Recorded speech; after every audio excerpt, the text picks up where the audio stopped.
Hey, welcome back to the MMA Prospectus.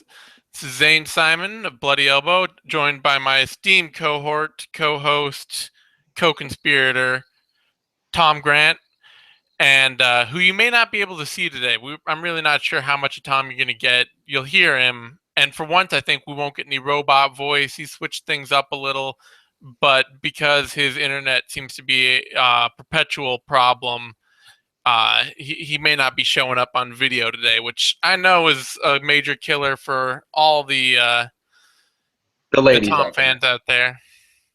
Yeah. Well, I mean, it's one of those. It's ironic. We're actually getting better sound now that I've ditched my whole sound setup and I'm going with just my laptop's mic. Because I actually, I mean, right, if you can see it right here, I actually have a fairly decent mic. And I had no end of internet troubles. I think we almost had to call this show because my internet died house wide right before we went on air originally. And it's not like I have bad internet; it's just Comcast. That's what it is. Yeah, and unfortunately, like for me, I feel your pain doubly so because not only do I have Comcast, but I'm in a set of buildings that are Comcast exclusive. Yeah, me too. So not even, even if I wanted to, even if I had another option, and CenturyLink is the only other option out here, and it's terrible, I couldn't actually switch. Like I can't even threaten them. I can't call them up with that threat of like, I'm thinking about switching. Will you lower my bill or throw me a sweet deal? I can't even do that. Yeah, save us, Google Fiber. You're quite literally our only hope. Yeah, pretty much. So tonight we got no MMA this week.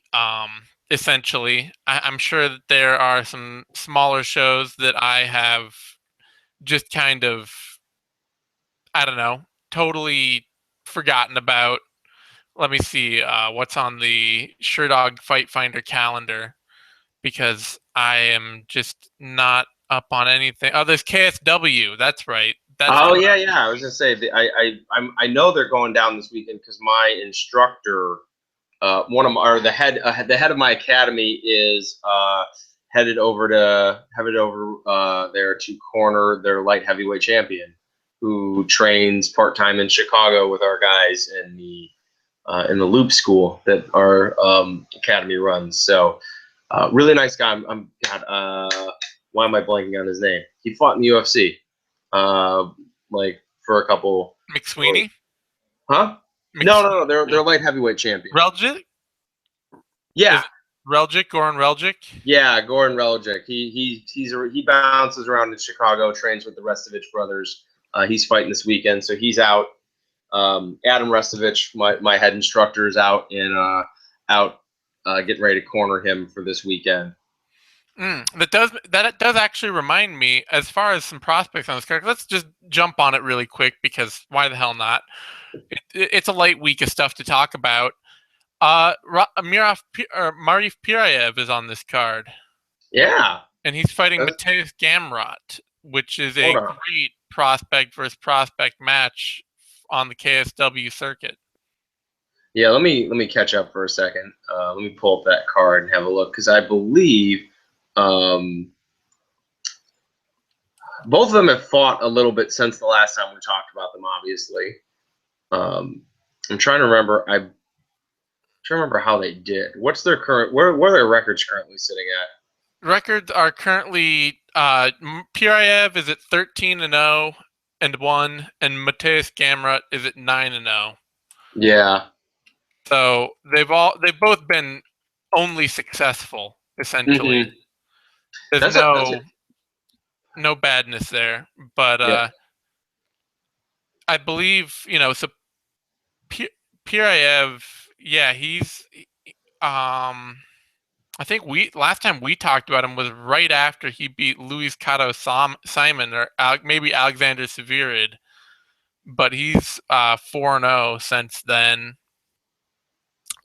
with 3 stoppages and not the greatest competitive record, but he's kicking around yeah. in fight nights.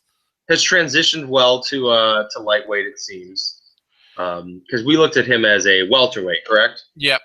Yeah, so he's transitioned well to lightweight, which is not an easy transition to make. It's good to see guys. It's good to see guys making the move down to a weight class that they're more likely to fight at when they hit the higher level earlier in their career. Because I think we've seen that a couple times where we've seen a couple of the guys coming over from Russia do that, where they fight at one weight and then they get signed by the UFC, and then suddenly they try to drop weight for their first UFC fight, and then you get like a really weird, iffy performance out of them. Yeah, it's true. It is interesting to see it happening beforehand regionally. It does kind of feel like a prep move. It's especially interesting in a promotion like KSW, though, because KSW is not exactly a stopover promotion to get to the UFC, frankly. It's a little bit more like ONE FC, where you go there and they'll pay you well enough that unless you're just absolutely desperate, like, I need to go to the UFC, you can stay there. Yeah.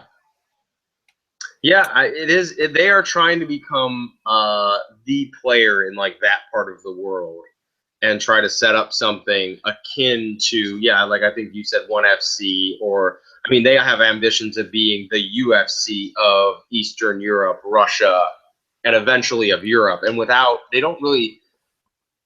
They're trying to crack that level of becoming like, in Europe. We have international competition, right? Because Europe is such a small concentration of countries, but really, in a sense, it's a regional level.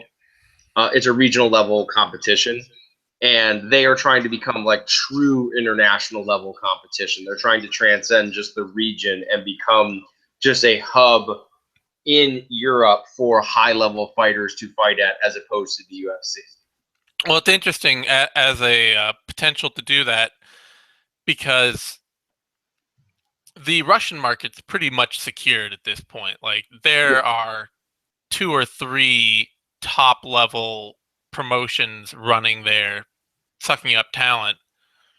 And I think it's just going to be very difficult for anyone to break in, although KSW being in Poland probably has a better chance than most.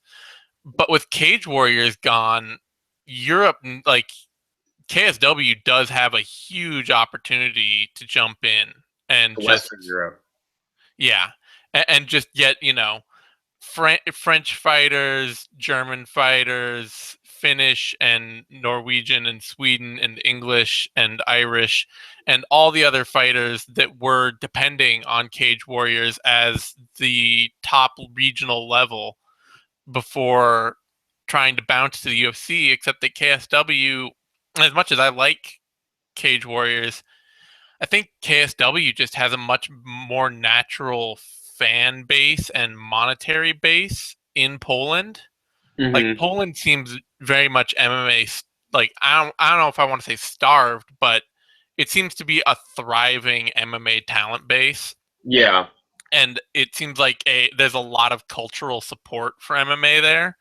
Maybe that's wrong, but I mean, especially having Pudzianowski to really be like the guy who's never going to leave. Like, they're going to always pay him well enough to stay, and he's a big enough star to drive interest for them, that they can do a lot better. They can do something more on the scale of like a Dream or Sengoku. I don't know about Pride, but when those few bigger Japanese promotions that ultimately failed because of declining interest over there, but that were able to attract a lot of top talent and compete at a high level. I do think that the success of KSW does indicate that Poland in itself, while still an evolving talent pool for MMA, as a market for MMA, is starting to take off. Yeah, I think you're right in the sense that Poland is very similar to other parts of Eastern Europe, and that there's a big market for combat sports there. There's a big hunger for combat sports there, and there's large participation rates in combat sports there. I think their biggest obstacle in trying to move into Western Europe is Bama at this point. I think Bama is more ideally suited to fill the role of Cage Warriors, even though I'm not sure. I don't know if Bama has the same financial support as KSW does. I feel like, just based on what I've seen, that KSW has a slightly better financial backing.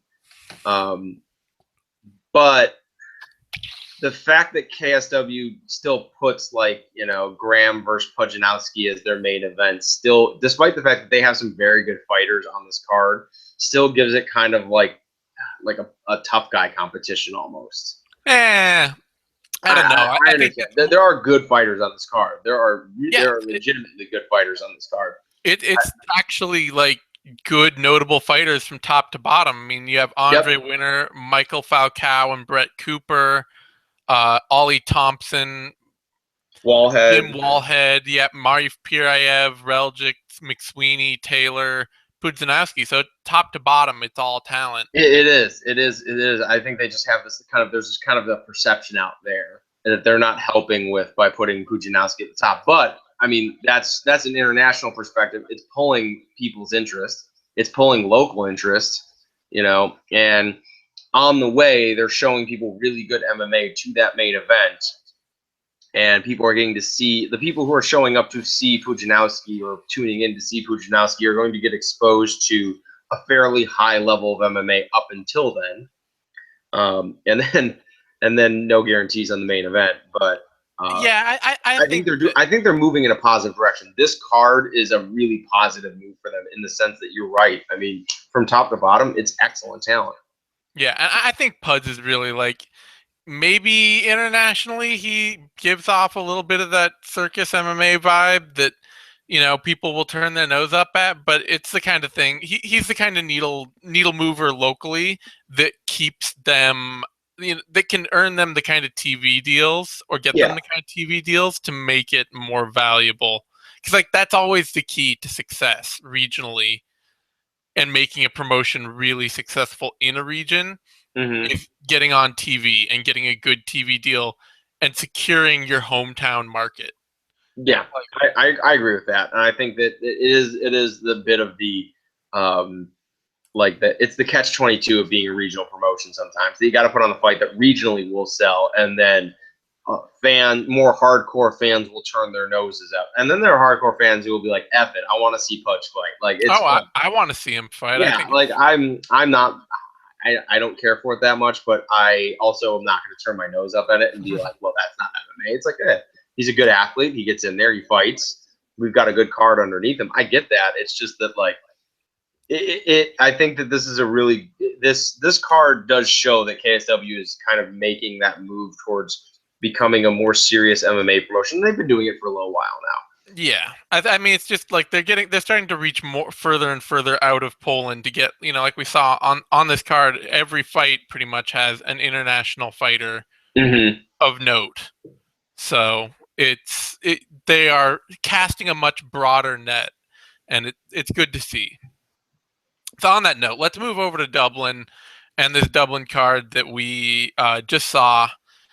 And really, if we're talking Dublin, there are a couple other fighters to talk about, but the only one that really is front and center in my mind is Tom Breeze. Yeah. So I didn't get a chance to watch this card live. I went back and watched mostly every fight with a few exceptions because I heard from more than a few sources that I didn't need to waste my life watching this entire card. Yeah, that's smart and well considered. I mean, to the rate of, we have not seen a card this ravaged by injuries in quite some time. I mean, we're all kind of hoping, fingers crossed, that this card was a sacrifice to keep the other cards. It's already not, dude. We just lost Khabib today again. Well, I mean, you're gonna lose Khabib either way. Let's be honest. And if I can aside really quick, I'm getting legitimately concerned, not just because of the idea that injuries cause setbacks physically on fighters. Khabib was not a finished product when we saw him fighting, and he had some really strong suits. I'm kind of worried that by the time he comes back, the game will pass him by a little bit. I mean, considering that the top of it is Rafael dos Anjos and Donald Cerrone, the moment he's fine. Yeah. There's not a new school champ coming up that's just doing something totally different. But yeah, I think there's definitely some concern there. I mean, especially just with the variety of injuries he's having. The concern is really that if his athletic edge starts to go, that's a huge problem because that is who Habib is. Like Yeah. at the core, he is a top 1% athlete in the sport. And if you take that away, then you have to ask a lot more questions about him technically. Yeah, I think, and the big thing for him, I know we're totally off track, but whatever. I think the big thing for him is that his wrestling is going to be there, and his clinch strength will be there for him. Yeah. But how he gets into it is really dependent on his athleticism because his striking is only passable. Yeah. He can land a hard shot here and there, but he's really not much of a striker, and I think that kind of has been a little bit forgotten in the sense that his wrestling is just really outstanding. And I really like. I don't have issues thinking that maybe the level of wrestling is continuing to rise in MMA, and the level of striking is continuing to rise, and that how he's been out over a year at this point, right? Is it? He's been out almost 2. He'll be coming up on 2 years probably. By the time he comes back, it'll probably be 2 years. Yeah, I mean, like you basically you've given the whole division 2 years to shore up two things that every fighter was already shoring up anyway. Yeah. And yeah, so I'm concerned that we're gonna see that, like, for reasons other than just the physical impact of injuries, that we're gonna see a lower ceiling put on Khabib after he comes back. It could be. It'll be interesting to see. But Anyway, anyway, that's neither here nor there. Tom Breeze, damn it, Tom Breeze. Tom Breeze looked really good. Yes.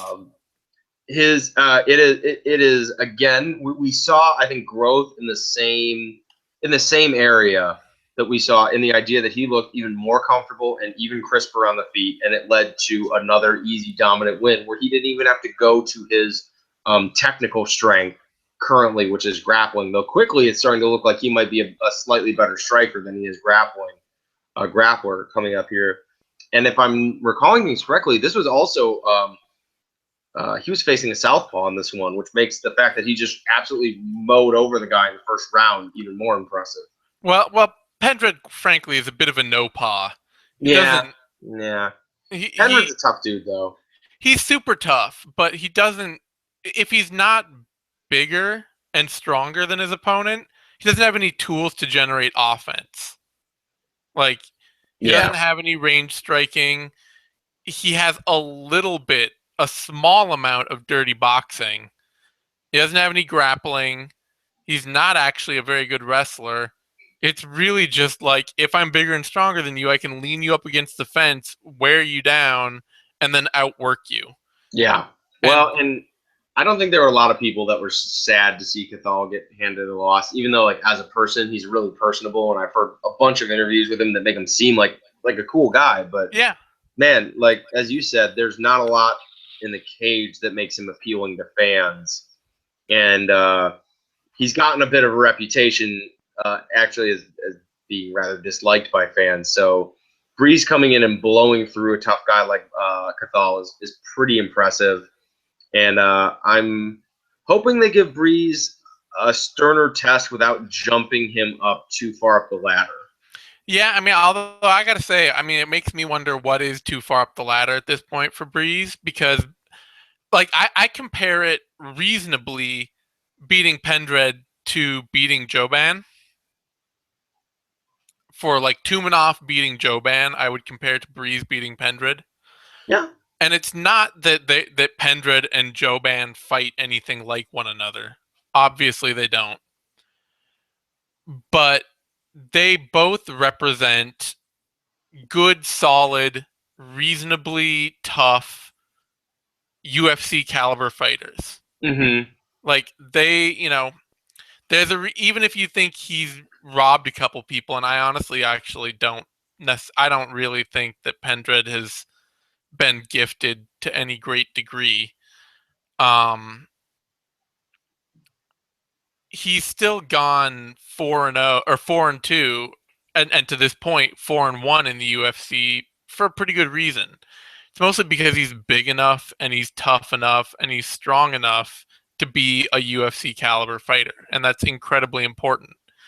And with Joban, he's big enough and strong enough and tough enough and aggressive enough to be a UFC caliber fighter. Both these guys are strong, good talent.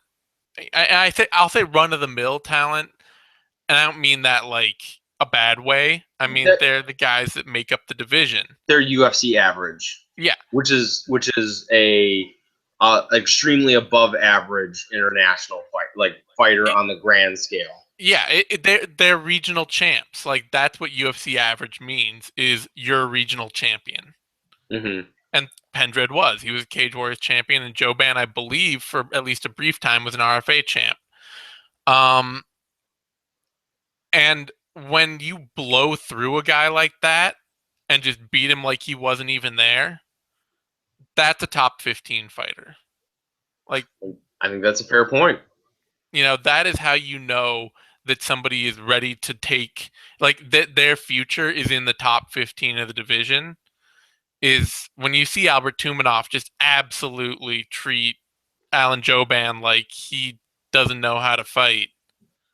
Like that tells you something really great about Albert Tumanov, and this Tom Breeze win tells me something really good about him. Like I think beating Pendred like that, like he just didn't even deserve to be in the cage.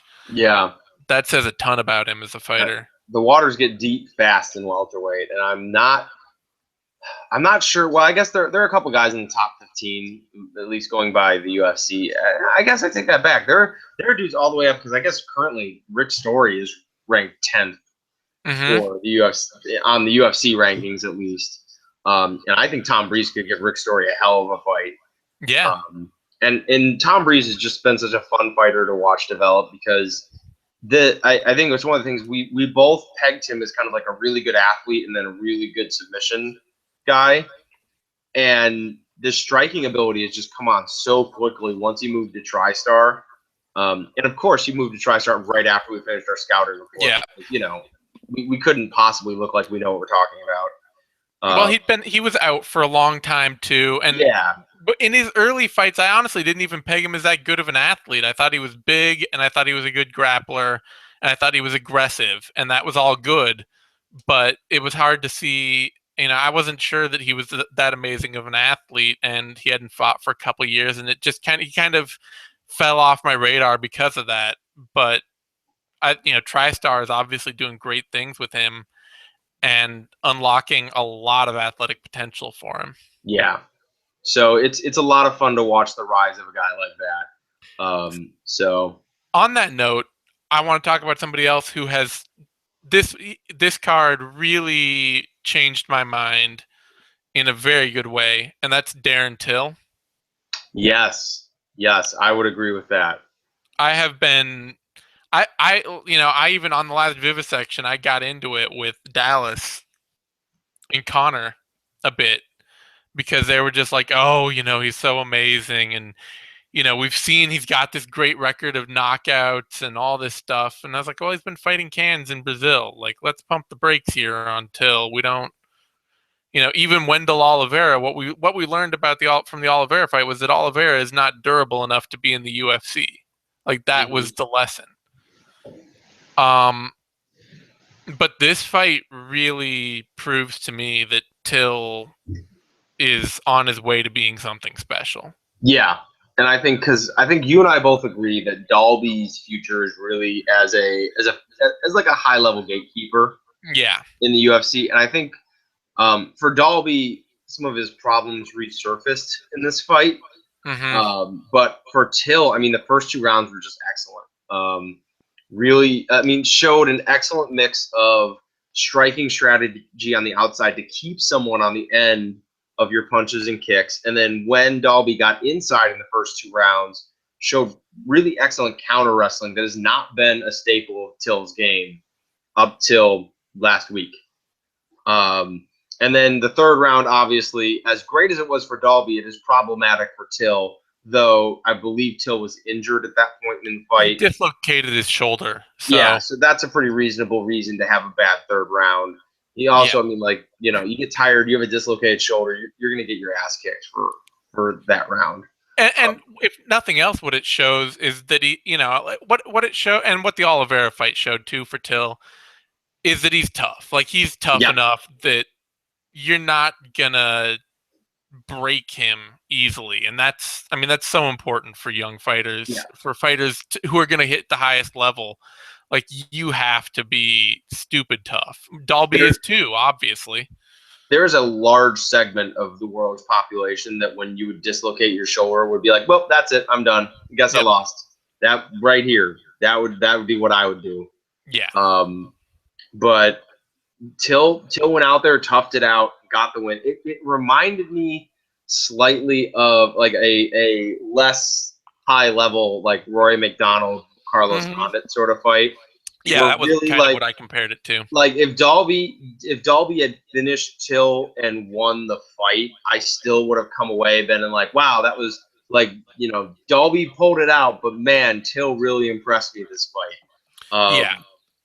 And for Dalby, I mean, like the third round was an excellent rally for him, but to me, actually more telling was the fact that his wrestling problems resurfaced in a big way in the first two rounds of that fight, and he did not seem to know what to do with being with facing like a longer, taller guy. He really has struggled with that. Yeah, I mean, I think the big thing for Dalby is that because he doesn't have power and Mm-hmm. he's such a high output, he's a really high output kickboxer and a multi-dimensional fighter, well-rounded. But because he doesn't have power, he really is dependent on dictating the pace of the fight. Mm-hmm. And a really good striker who does have power, I mean, Till has a ton of it. They, can break Dalby's pace entirely by staying at range and landing the harder, better shots. Like, you start to take over those exchanges, you land the harder kicks, you land the harder punches, and you start to dictate the pace of the fight. Yeah. And once Dalby didn't have control of the pace, he couldn't outwork Till. Till wouldn't let him outwork him. Then Dalby, yeah, I mean, like, he's gonna struggle, and Yeah, that's it is. It is. Um, it's a problem for Dolby too, because like he got beat in his wheelhouse. well, he Like didn't. Yeah, I mean, he didn't end up getting beat. It was a draw, but he did get beat. I He I got understand beat it up. was a draw, but for two rounds he was getting beat in his specialty because he's Yeah, not. While his wrestling has improved, he's still not a wrestler. He's not really a grappler. His tried and true strategy throughout his career is volume striking. yep, And that's really what got him beaten. I mean, obviously, when Pat was still on the show, we got into it a little bit. I've never loved Dalby's wrestling, and it kind of came back to haunt him a little bit in this one. I thought he actually wrestled pretty well in this fight. I didn't dislike it so much, A but lot of bad, a lot of way outside shots and bending at the yeah, waist. and And, that I think ended up just being like, he's not a wrestler first and foremost. And like I say, he couldn't dictate pace, and he ended up having to become a wrestler. And yes, suddenly, like, if he's dependent solely on his wrestling, then yeah, and his wrestling's not that great. it's better when he's able to just mix it in as a Yep. change of pace, and if he's dictating the striking. Which, I mean, to be fair, that's how MMA wrestling works. There are Yeah. even good pure wrestlers who, when they can't do that, they struggle at wrestling in MMA. Yeah, I mean, we saw Darren Elkins on this card. I don't know if you watched that fight. It Nah, was I probably didn't. one worth skipping.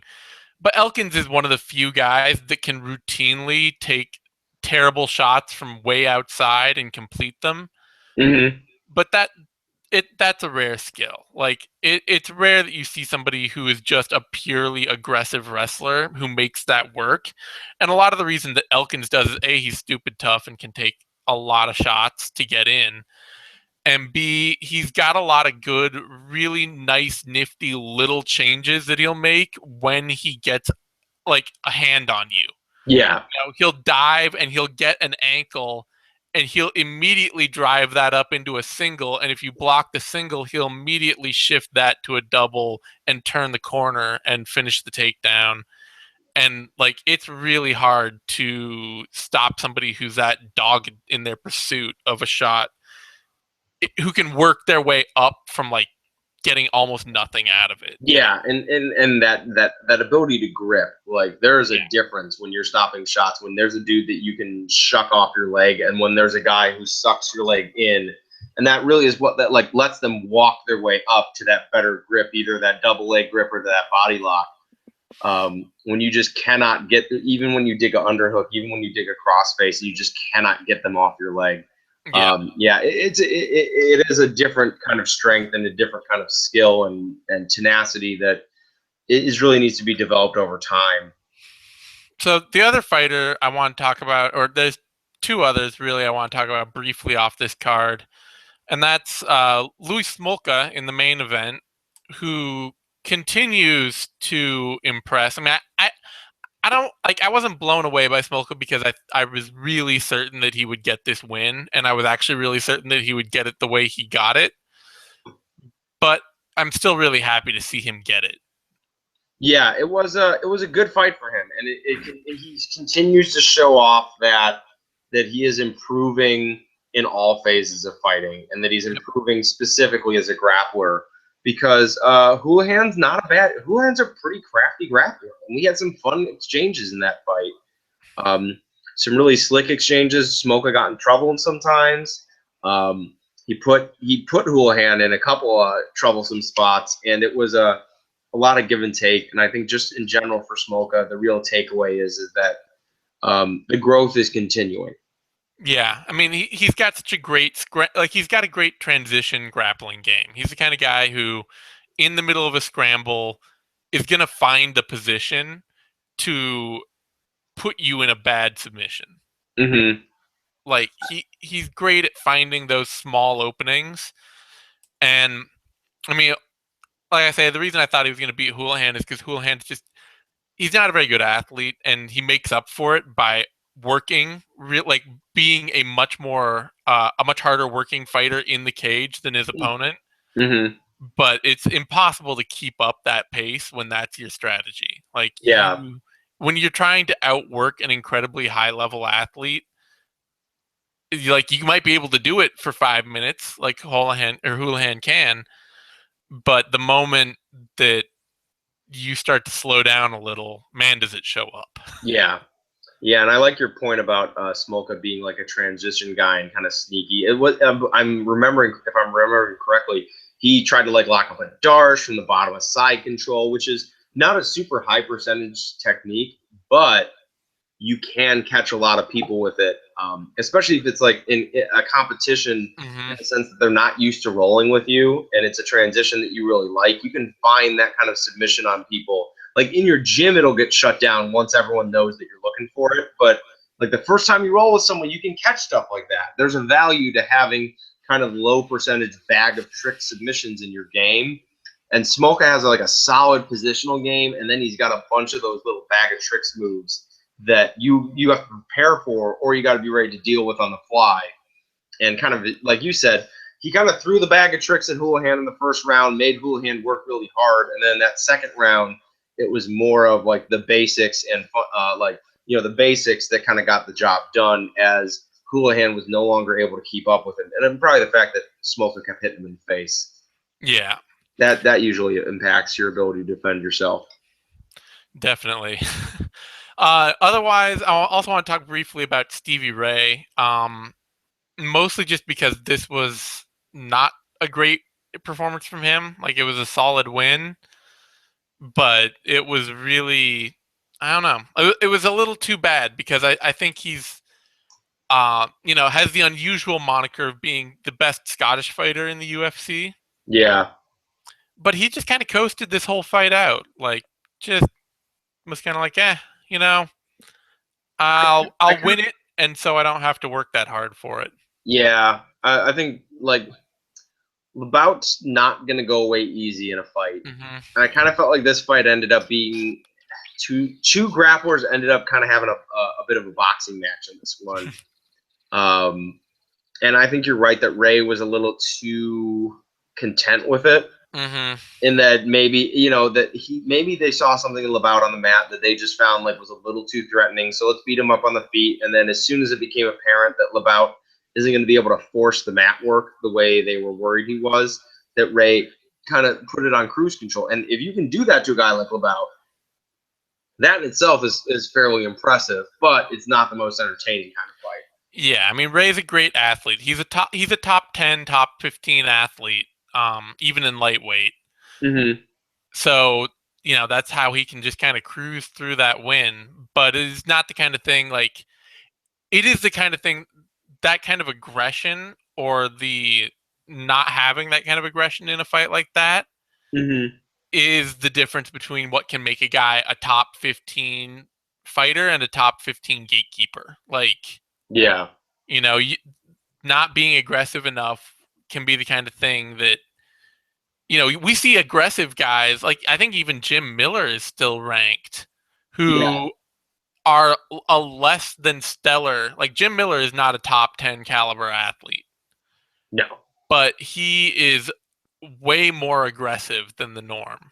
Mm-hmm. And that can be enough to drive you into that position. Whereas, so for Stevie Ray, good, he got the job done, got the win, keeps moving forward, but a little worrisome that he just kind of presented with a fighter that he couldn't hurt easily. He didn't seem to try harder to hurt him. Yeah.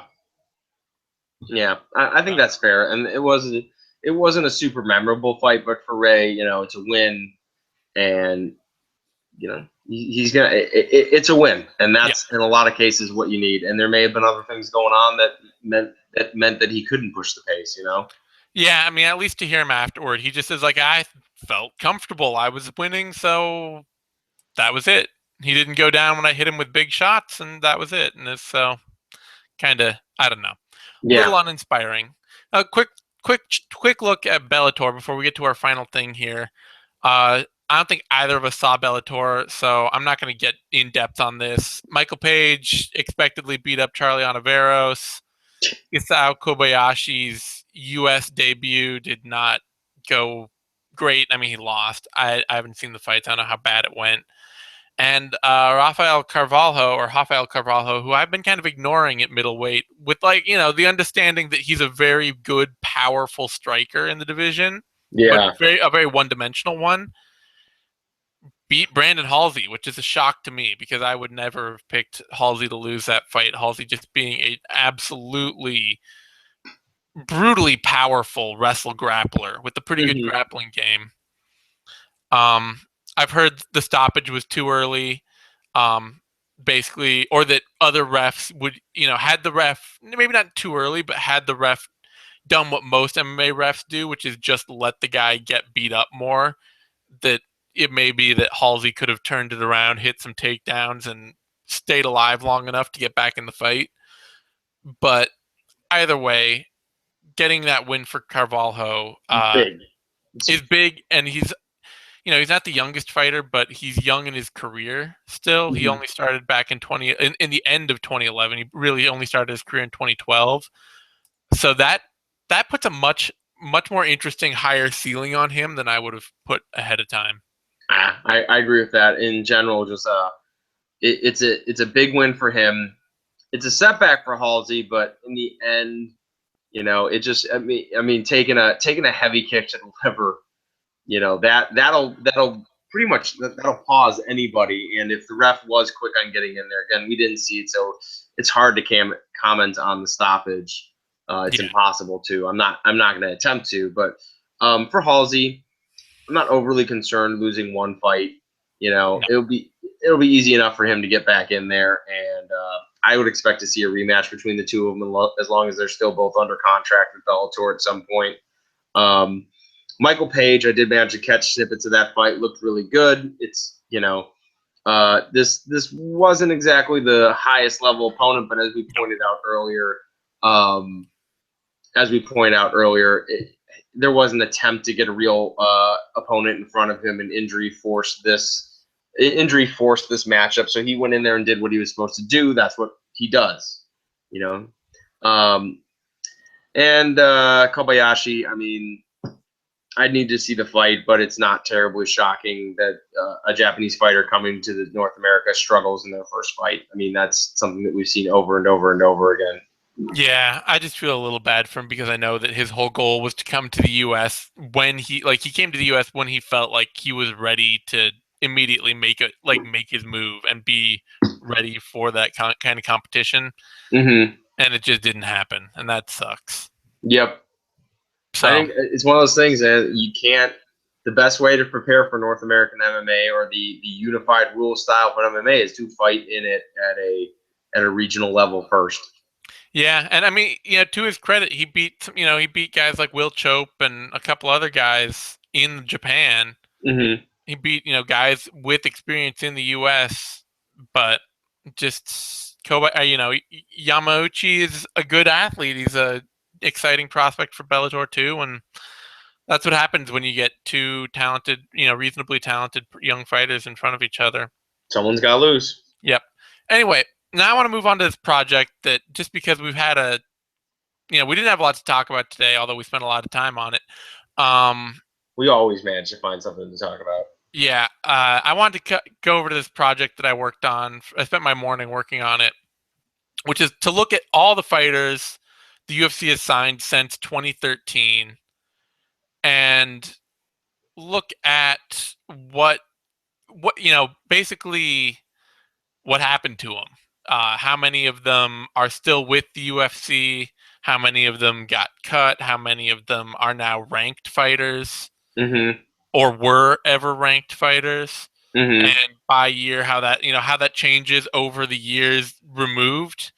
So I only did it for the past 3 years because obviously the further you start going back, the less important it becomes to being a recent UFC acquisition, which becomes less of a prospect idea. This is really looking at guys who are new. Like, what happens when you get signed? What are your first couple of years in the UFC going to look like? And there were some interesting numbers that fell out. But first of all, the UFC has signed 451 fighters since 2013. That's essentially like the size of their current roster, like Yeah, minus it's 50 100. or so. It's about 50, 60 less than their current roster. Yeah, I thought for me the really most interesting thing. Sorry to cut you off. No, That go ahead. in the last years they've had 30% roster turnover in the sense that like either 30% of their fighters in the last 3 years have been cut or inactive. That they have signed in the last 3 years. Yeah, and I mean, there were only 4 inactive fighters from those last 3 years, so you It's can really just essentially say, they cut 30% of the roster. That yeah, they cut 30% of the people they've signed in the last 3 years, which is yeah, really interesting. That's some serious. I mean, that's a pretty serious cut to make. it is. And I mean, yeah, they have a lot of turnover. It shows you how much. Like of the 451 fighters, 133 or 137 have been cut or are inactive long term. Guys like Chris Holdsworth or let's see, who was one of the other inactive ones, or Kyung Ho Kang, who's in Korean military service. Oh yeah. I was wondering what happened to him. But so that Yeah, means Korean that Zombie also went into yeah, military service. yeah, but he wasn't signed in the last 3 years. So Yeah, that's true. That's true.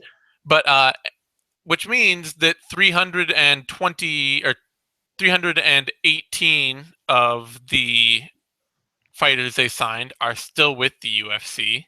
Mm-hmm. Um, the interesting thing, you go back to 2014 or 2013, where they signed 144 fighters. 40% of those fighters have now been cut. Mm-hmm. Um, You can really see the boom in 2014 when they expanded yeah, the roster because they signed 229 fighters in 2014, yep, and yeah. we don't have the other numbers in front of us, but I'm going to go ahead and say that that's the most fighters in 1 year the UFC's ever signed. I think you can safely assume that because rolling back further, like I'm pretty sure, and I would have to run the numbers, but I could be pretty sure. I think you can be relatively sure that um, 2014, like everything leading up to 2014, was an incremental increase, more or less, or Mm-hmm. a static.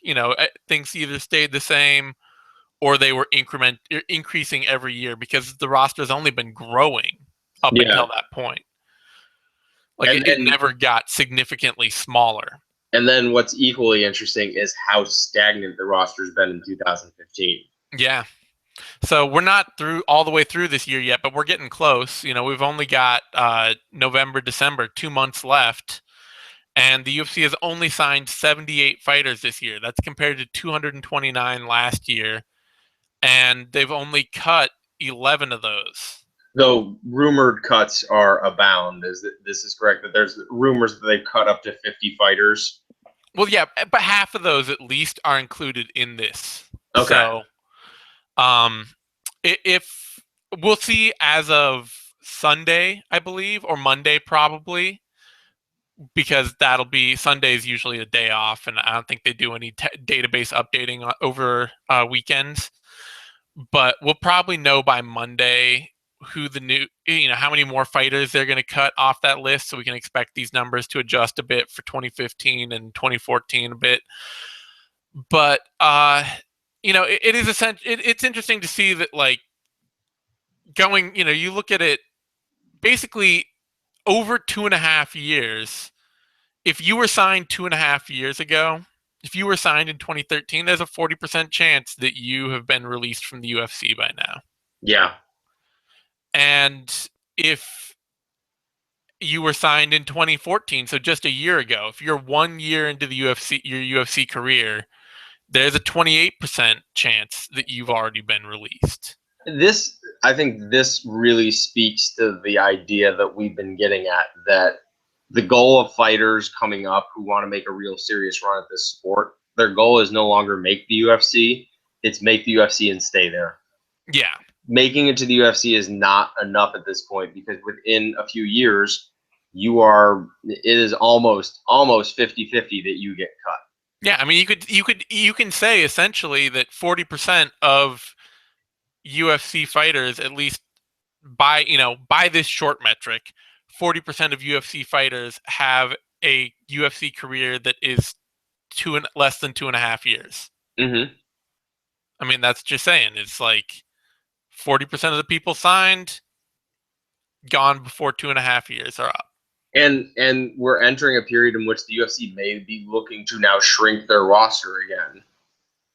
I mean, I don't know if it's safe to say that that's what the big cuts were indicating, but the UFC is scaling back a lot of their event plans. I mean, they already cut several events from 2015.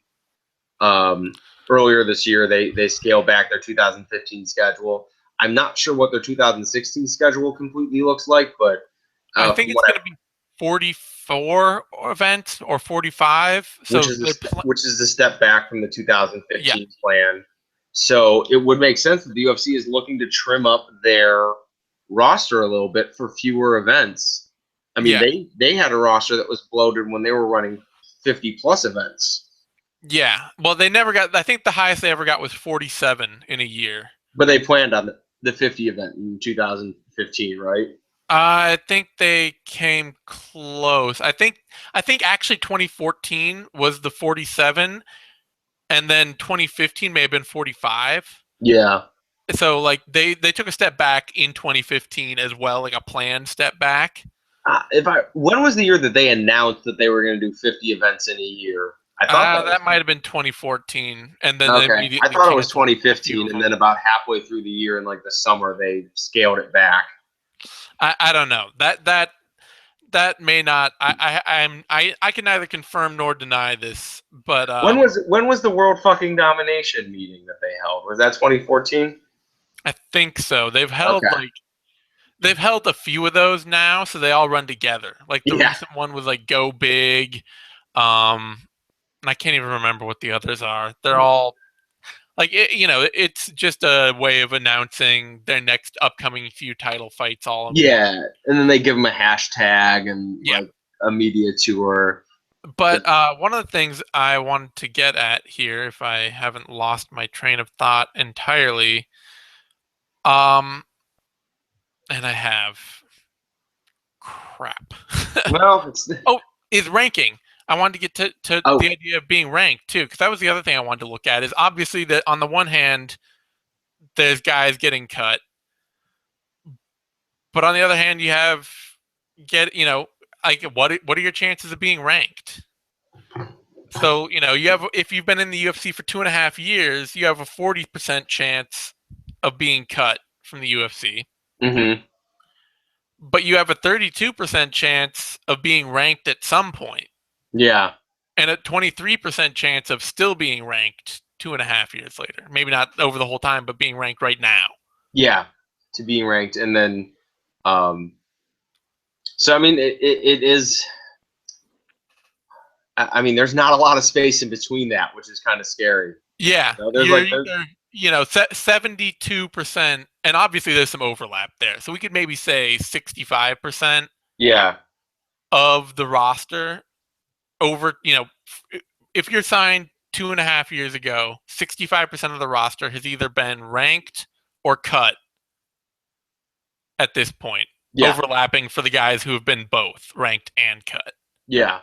Which there, if you have a lot of the women fighters, because that's one of the things I want to say too before I get too far into this, is I'm going to write this all up as an article as well for Bloody Elbow, and in that I will try to adjust for the two women's divisions, bantamweight and strawweight, just They kind because of, starting two new divisions from scratch in that time period.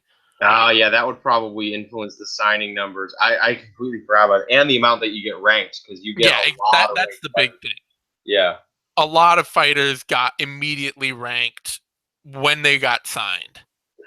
So that's the biggest one to try and adjust for. Yeah.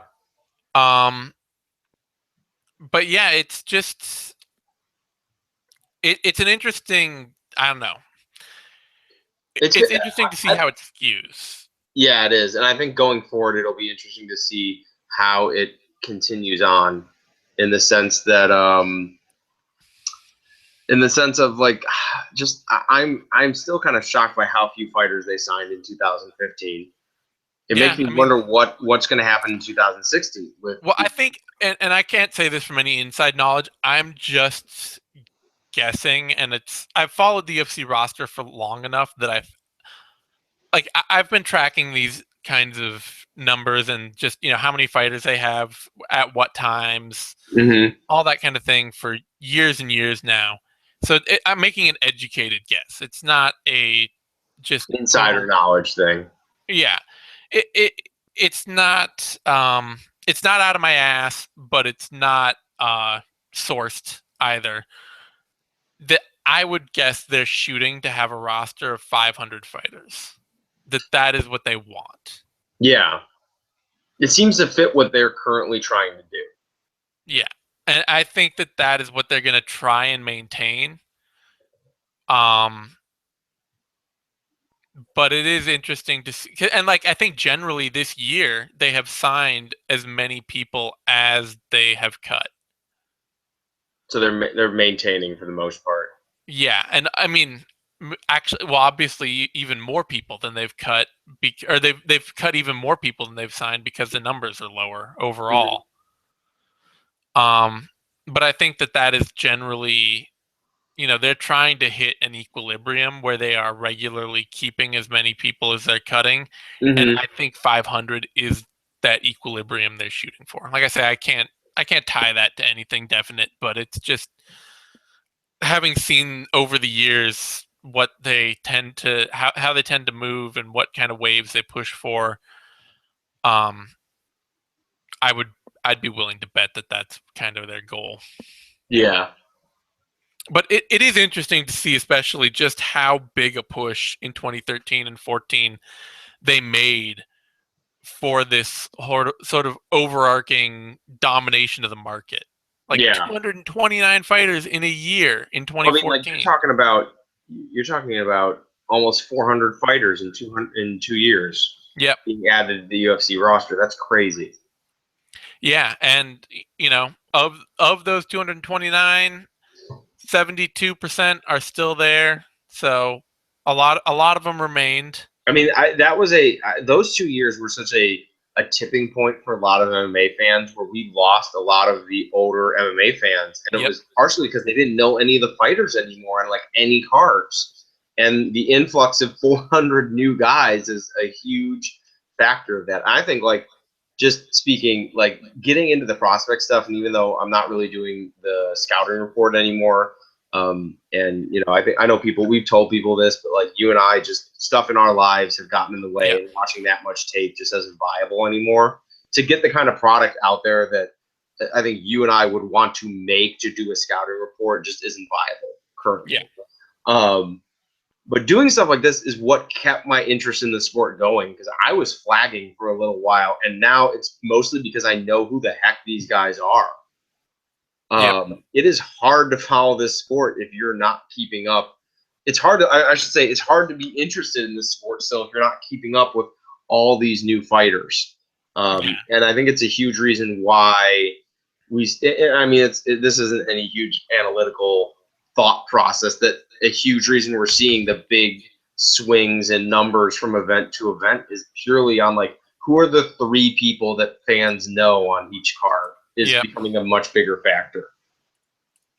So, you know, just to do a little quick math, 32% of the current UFC roster was signed in is from 2014. Was signed in 2014. So a third of the fighters. Yeah, a third of the fighters in the UFC right now were signed last year. Like, that is a major shift. You know, and if like, let's see, if I do that over again to let's see, 165 plus 97 equals divided by 512. 51% were signed in 2013 and 14 combined of the current UFC roster. Wow. So half of the roster. I mean, that's kind of what I mean, that's why the show became a viable thing all of a sudden, is because there's so many new fighters in the UFC that we're talking about. I mean, that kind of was the genesis of the show, that we were realizing that there was like, I mean, the whole undercard basically of most of these cards are guys within their first 6 years of fighting and are within their first couple of years of being in the UFC. And that is kind of what got this show going. Yeah, I mean, I can even. It's just amazing. Like, it keeps going up and up, and if you take in this year into account, 65% of the UFC roster in general has been signed since 2013. So the amount of fighters that have been in the UFC longer than that, you're talking 1/3 of the UFC roster has been in the UFC for longer than 2.5 years. And it means that it's going to be increasingly hard as a young fighter to carve out a spot.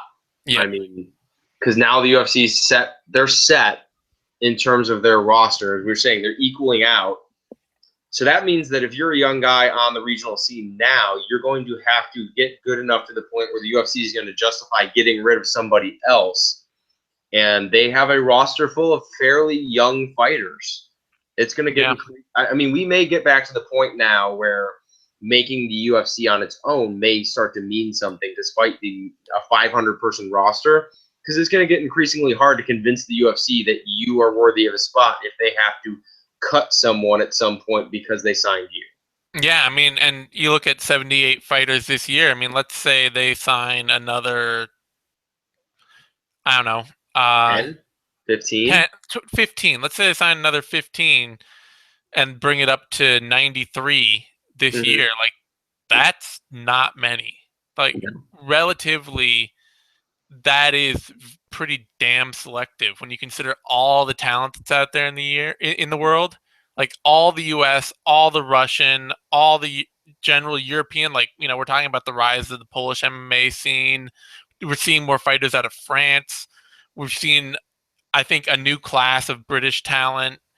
You're talking about Brazil. You know, we still are waiting for more flood of MMA talent out of Korea, whether we get that or not.